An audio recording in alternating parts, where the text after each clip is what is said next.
आज शनिवार, त्यात रक्षाबंधन हा बहीण भावाचा पवित्र नात्याचा सण आणि हा सण साजरा करण्यासाठी मुंबईमधील अनेक बहीण भाऊ हे बाहेर पडलेले आहेत. आपल्या भावाची किंवा बहिणीची भेट घेण्यासाठी सकाळपासूनच मोठ्या प्रमाणात मुंबईमधील विविध मार्गांवरती गर्दी होत असल्याचं पाहायला मिळतंय.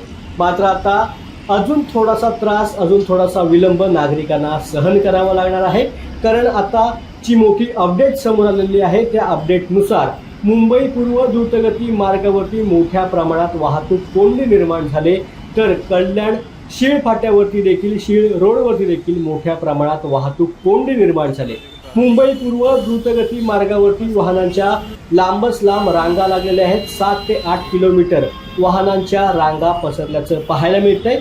मुंबईवरून ठाण्याच्या दिशेने जाणाऱ्या वाहनांच्या ह्या लांबच लांब रांगा आहेत. प्रामुख्याने विद्याविहार, घाटकोपर, विक्रोळी, कांजूरमार्ग, भांडूप, नाहूर, मुलुंड या विभागामध्ये वाहनांच्या लांबच लांब रांगा लागल्याचं पाहायला मिळतंय. तर कल्याण शीळ रोडवर देखील मोठ्या प्रमाणात तब्बल 2 तासांपासून वाहतूक कोंडी निर्माण झाली.